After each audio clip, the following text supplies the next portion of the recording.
My favorite Martin episode. There's just too many, right? You know, for those of us who are true, like Martin fanatics, you know, through like the years and stuff. You know, my family, anybody that knows me knows I'll quote that motherfucker down. Like trivia, you don't want to see me, and like in Martin. But I guess one that stands out to me is probably the one for the wedding, like the not the actual wedding, but the the preparation when the families are all coming in. Starts in the beginning with Otis out there, and Otis is like, what did Otis say? Otis is like, we gotta make sure you get on your flights and stuff. Whatever. And then he's like, if you don't make it on the plane, that's just too damn there, people. You got to kick it with old orders there, people. And then Tommy comes up. No, the girls come up. Pam and Gina come up, and then they talking about how they got to get on the flight or whatever. And then Gina was like, "Yeah, I'm getting married." And Otis was like, "That's a blessed event. I don't give a damn that girl." And it's just, Martin's just a genius, as far as what he was able to do with the multiple characters. Of course, Shanae. Shanae was dope. If I had to choose one that probably stood out the most to me, it would probably be Elroy Presser. Elroy Presser was always funny. Don't you know no good? Don't you know no good? Yeah, that character, the mechanic. Because he just, I don't know. It's just that song came out of left field. Just like, don't you know no good. I just don't even know what the fuck that even means. But it was just comical. You know what I'm saying? You can always talk about the boxing one with Tommy the Hitman Hearns. I don't want to fight no more. Then there's what's some other joints, man? Of course, Jerome. Like to say, matter of fact. The one episode I think I was talking about earlier where the family comes in for the wedding, but when they thought it was going to be in the church before everybody got too crazy, and then they had to move to Jamaica, I think. But he was like, the Jerome comes in there, is like, Jerome's like, look at the white shoes. Break it down in the house without a doubt. No, I just, for us in the black community, man, we just cherished, those episodes, man. It's dope that shit's still running to this day, but it's nothing like when that shit was going on and being able to go to school and be like, man, did you see Martin on TV? Like, that's like what me, my friends, my parents, and their friends and coworkers can be able to say, like, we actually lived through that. But Martin, man, if you ever see this, man, one of your biggest fans, bro. I appreciate what you did. Love you, bro.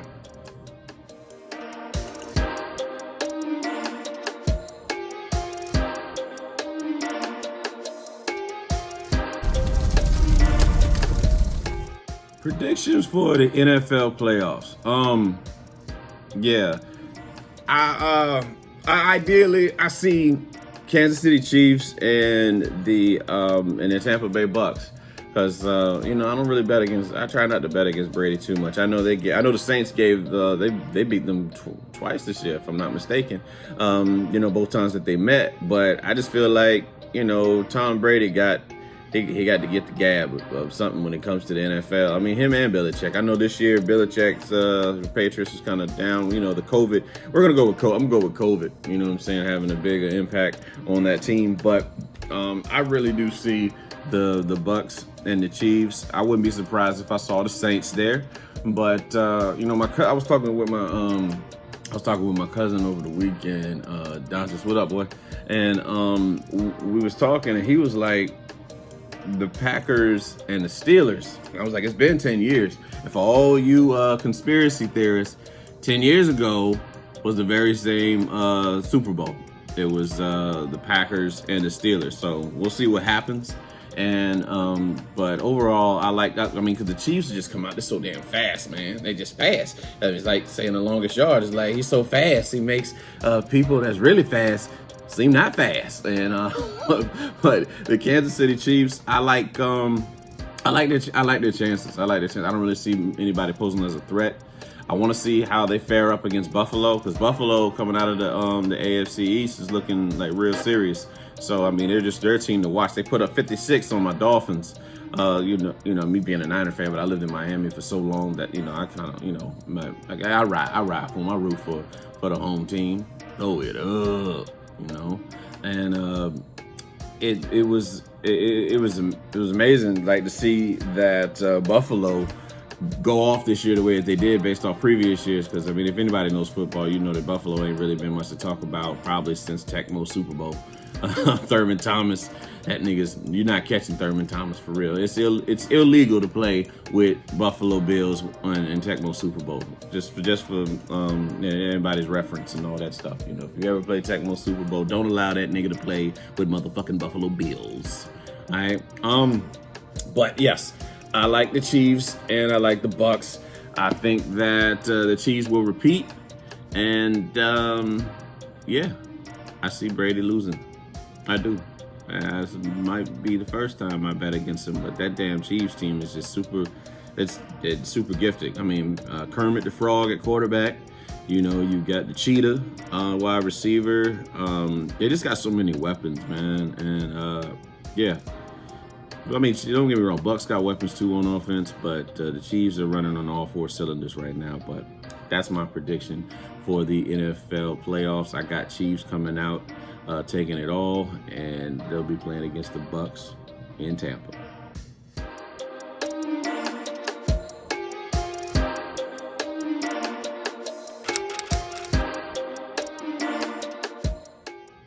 Why do people stay in relationships and make things worse instead of leaving? Again, it's one of those questions where it's got a lot of factors, but I mean, it's definitely hard on the heart, your emotions, and especially when your emotions are involved.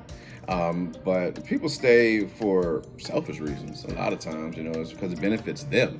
Like it's a cushion in a sense. They see an opportunity to thrive for themselves, and a lot of people don't like change too. So yeah, the devil is better than the devil you don't know for a lot of people. So it's like, all right, I'll stay here.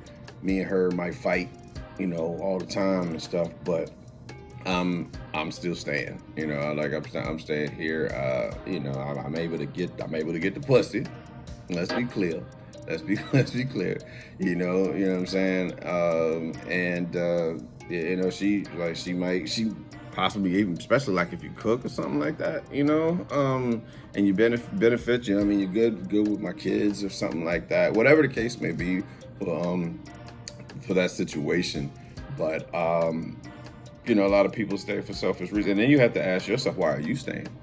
For that matter, they're posing that question to themselves, like, why are people doing that? Because everything is a choice.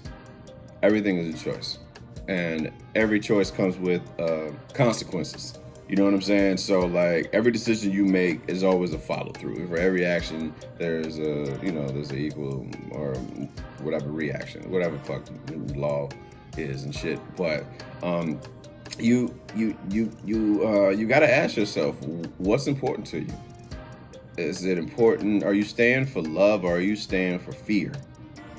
Those are two different things. You know what I'm saying? Be it the fear of losing something, the fear of not feeling loved, the fear of never finding somebody else to treat you right. See, what it is that we got to learn to love ourselves. You know what I'm saying? Like, if we love ourselves, these situations won't even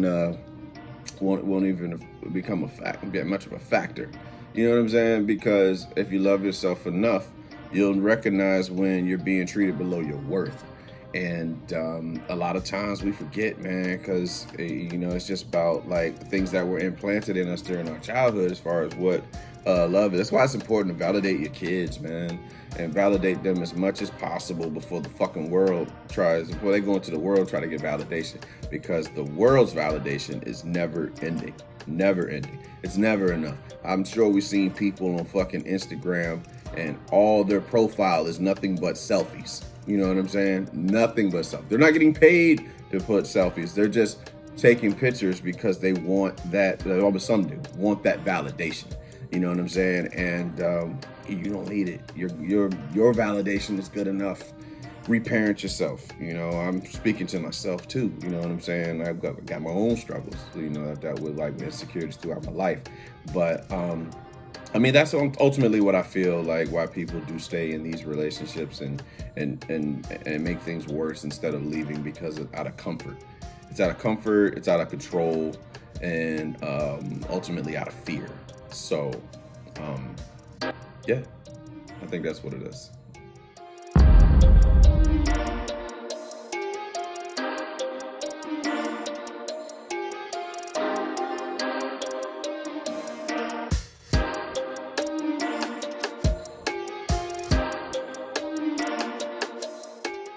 Why do women expect men to provide more than they do?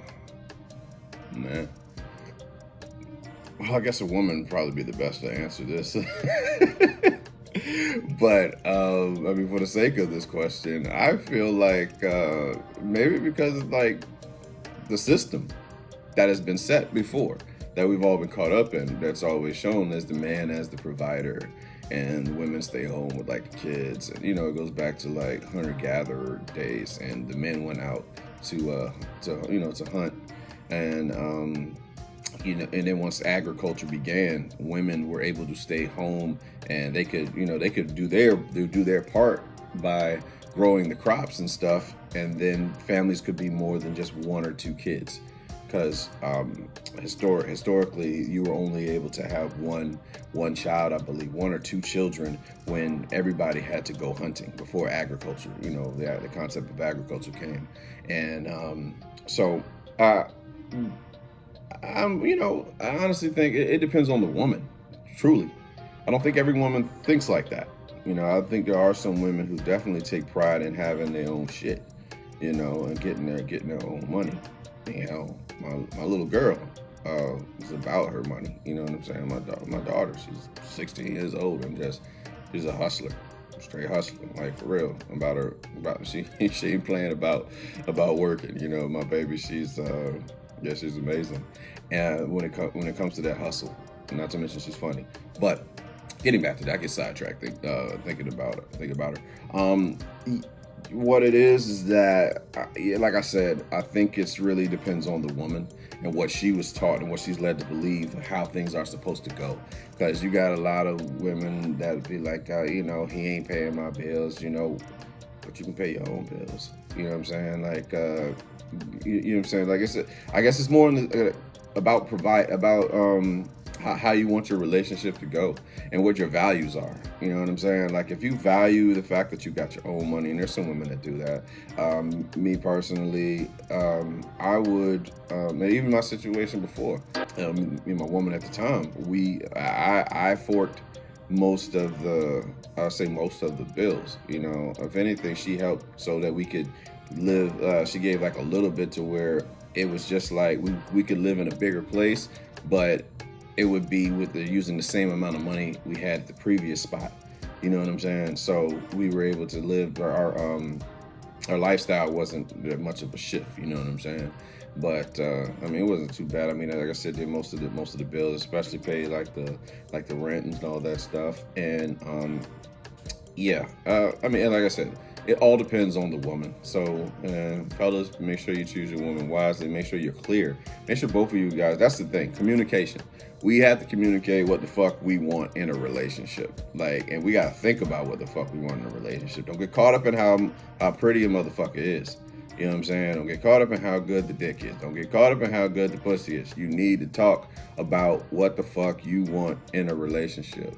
Otherwise, the shit comes up later on. Read the 5 love languages. It kind of talks about that shit. You know what I'm saying? Being caught in the in-love experience. We get so caught up in, like, when you have a crush on somebody, you ignore red flags. So just be mindful. Just be mindful about what you want, what you value. Make sure you value yourself before you get into a relationship. Otherwise, you'll be looking for others for your value, and they can do whatever they want to do with it. So you don't have any boundaries. And you come out looking or feeling unappreciated. So love yourself, know yourself, and demand what you want, and be willing to accept the answer that you get when you make those demands. Yeah. I think that's pretty much it.